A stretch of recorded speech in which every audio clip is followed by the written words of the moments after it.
Everybody, welcome back to another Krita tutorial. Today we're going to continue our assistant tool series and we are going to go over the perspective tool.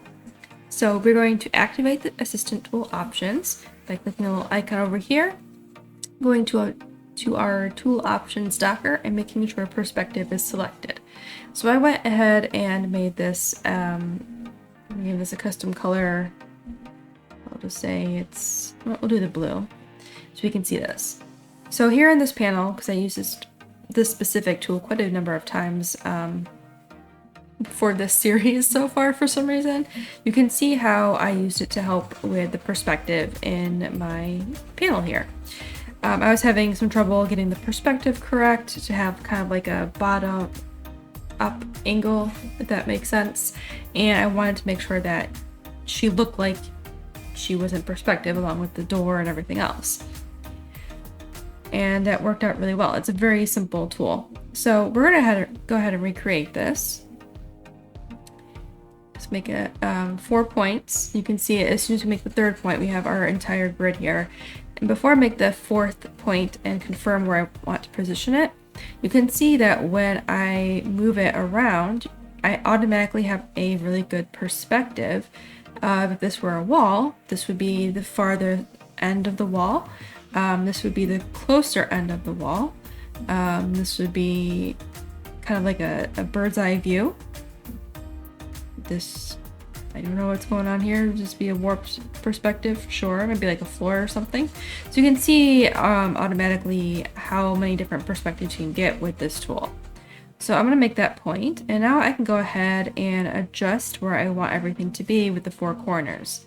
Now, there's one thing that I did change a lot with this tool when I was using it, and that is the grid. Sometimes if I just wanted something very simple like this doorway, I didn't really need a grid this complicated. So what you can go and do is change the subdivisions to something lower. You can go down to 0 subdivisions and just have a flat box, or you can just have it as it's 1, here we go, 2, and you can even increase this to 20 if you want something crazy like that. Probably even change it to something bigger. Yeah, I don't really need it that big, so we're just gonna change this down to, I think this is fine. All right, so now that we have that, there's another thing that I also used with this perspective tool. So I'm gonna actually delete this. So if I go back to this assistant tool, I wanna make sure it's selected. So I'm selecting the panel with the dotted box here, and I can tell it's the right one selected because the color blue is showing up. I want to make sure this tool is selected. First, I want to make sure it's unlocked. And you can make sure you're on the right perspective tool by making sure to click on the dotted box. And because I made this one blue individually from the other ones I have on this page, I can tell it's the right one selected. So if I click on the one up here and it goes to gray, that's not the perspective that I want to select. So by clicking those dots again, I can make sure I'm on the right one. And it's unlocked. I'm going to actually turn the visibility back on so we can see it in all its glory. And now you can see the middle dots here between each corner. I can actually click on them. So if I were to click and drag, it makes another perspective tool, but it is kind of like making a box. So if I wanted to, I could go ahead and change this grid here. Say it's the floor. Right? Somewhere along these lines. It's not perfect, but I could reposition this. Something like that, right? Actually, I can do it like this. There we go. That would make way more sense. There.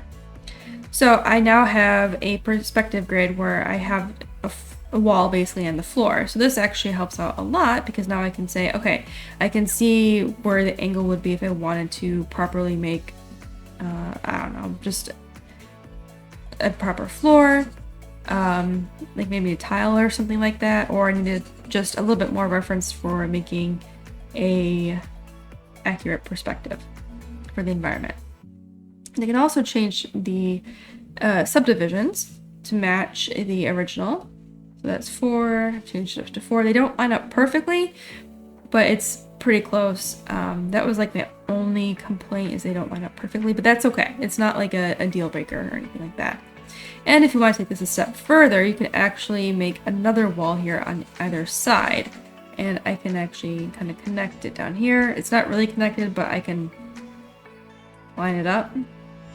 And now I have, if I wanted to make this a boxed in room, I have a full perspective grid for each wall that I want to draw in. So I'm gonna move this down to 4 subdivisions as well. I'm actually gonna change the color, custom color. I'll just make this a light green. And make this one. I'll just do orange. Okay. So now I have 3 walls to a room, and I can now go and snap to assistants. I can start drawing it. I want a light colored layer. So now I can go ahead and make my grid or my perspective however I need to. I have other grids on. So I should probably turn this off, but you can just see real quick how this works out. So now I basically can have a corner of a room and all that good stuff. Really simple, and I can go ahead and block in the full environment, extra props and things like that.